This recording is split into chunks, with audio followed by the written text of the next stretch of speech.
Ibu Bapa, saudara-saudari, pencinta firman Tuhan, mari kita mengawali permenungan kita hari ini dengan tanda kemenangan kita. Dalam nama Bapa dan Putra dan Roh Kudus. Amin. Bacaan dari Injil Matius bab 5 ayat 20 sampai 26. Dalam khotbah di bukit, berkatalah Yesus kepada murid-muridnya, "Jika hidup keagamaanmu tidak lebih benar daripada hidup keagamaan ahli-ahli Taurat dan orang-orang Farisi, sesungguhnya kamu tidak akan masuk ke dalam kerajaan surga.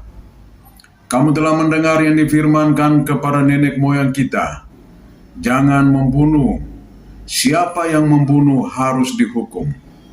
Tetapi aku berkata kepadamu, setiap orang yang marah terhadap saudaranya harus dihukum. Siapa yang berkata kepada saudaranya kafir, harus dihadapkan ke mahkamah agama. Dan siapa yang berkata jahil, harus diserahkan ke dalam neraka yang menyala-nyala. Sebab itu jika engkau mempersembahkan persembahanmu di atas mezbah, dan engkau teringat akan sesuatu yang ada dalam hati saudaramu terhadap engkau, tinggalkanlah persembahanmu di depan mezbah itu, dan pergilah berdamai dahulu dengan saudaramu, lalu kembali untuk mempersembahkan persembahan itu.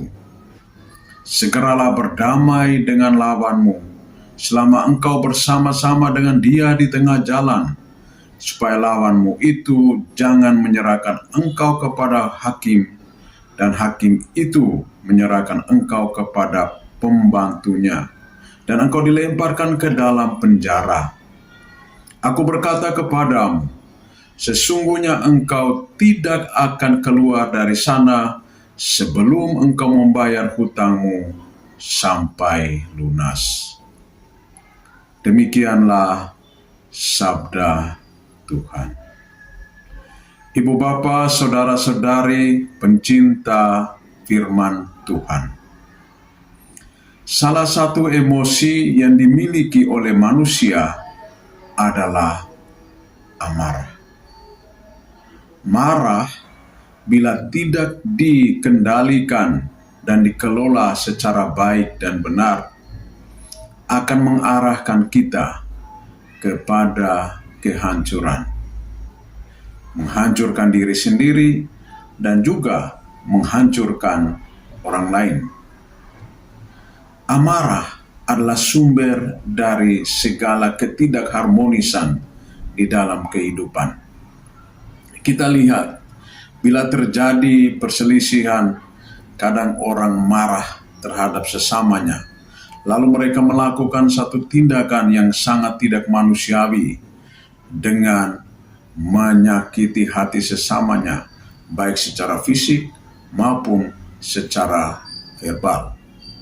Oleh karena itu, orang harus mengatur, mengolah, dan mengelola kemarahannya secara baik, agar tidak terjadi tindakan-tindakan negatif yang bisa merugikan sesama. Dalam bacaan suci pada hari ini, Tuhan Yesus mengingatkan kepada para murid-Nya dan kepada kita sekalian, supaya menjalankan praktik kehidupan kita sebagai umat beriman sesuai dengan kehendak Allah. Jangan seperti orang-orang Farisi dan ahli-ahli Taurat. Jika hidup keagamaanmu tidak lebih benar daripada hidup keagamaan ahli-ahli Taurat dan orang-orang Farisi, sesungguhnya kamu tidak akan masuk ke dalam kerajaan surga. Itu poin yang pertama. Dan poin yang kedua, kita harus membangun perdamaian dengan sesama kita. Karena hati yang damai akan membantu dan menolong kita untuk membangun kebersamaan dengan yang lain itu penuh dengan keharmonisan. Jika engkau mempersembahkan persembahanmu di atas mezbah, dan engkau teringat akan sesuatu yang ada dalam hati saudaramu terhadap engkau, tinggalkanlah persembahanmu di depan mezbah itu, dan pergilah berdamai dahulu dengan saudaramu, lalu kembali untuk mempersembahkan persembahanmu itu.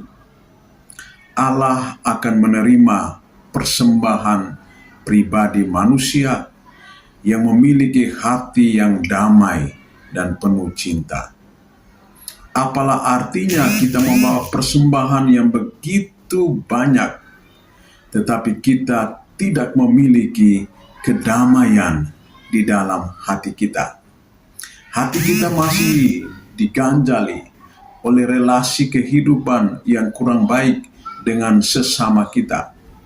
Tuhan mengundang dan mengajak kita supaya melakukan perdamaian terlebih dahulu sebelum kita mempersembahkan persembahan kepada Allah. Lalu di dalam bacaan pertama dari kitab Nabi Yeskiel, Allah menghendaki supaya orang fasik itu bertobat, ya, dengan meninggalkan segala dosa yang telah dilakukannya dan mulai berpegang teguh pada ketetapan Allah dan kebenaran supaya ia hidup. Allah tidak menghendaki orang fasik binasa, tetapi ia menghendaki supaya mereka hidup. Dan untuk memperoleh kehidupan itu, orang fasik, orang jahat, orang yang kurang baik, yang kurang benar, harus melakukan pertobatan sejati di dalam kehidupannya. Pertobatan sejati yang dilakukan secara sungguh-sungguh dengan menanggalkan segala pola hidup yang lama yang merugikan diri sendiri dan juga merugikan sesama, maka ia akan memperoleh kehidupan. Dan orang-orang yang hidupnya baik dan benar, mereka harus mempertahankan kebaikan dan kebenaran di dalam kehidupannya, supaya mereka juga memperoleh kehidupan. Tetapi apabila mereka berpaling dari Allah dan melakukan perbuatan-perbuatan yang kurang baik dan kurang benar, maka itu akan merusak relasi kehidupan dengan Allah dan juga dengan sesama. Saudara-saudari yang terkasih, Allah menghendaki supaya kita selalu melakukan pembaharuan di dalam kehidupan kita dan menghidupi apa yang telah ditetapkan oleh Allah, supaya kita memperoleh kehidupan yang kekal. Semoga Tuhan membantu dan menolong kita. Dalam nama Bapa dan Putra dan Roh Kudus. Amin.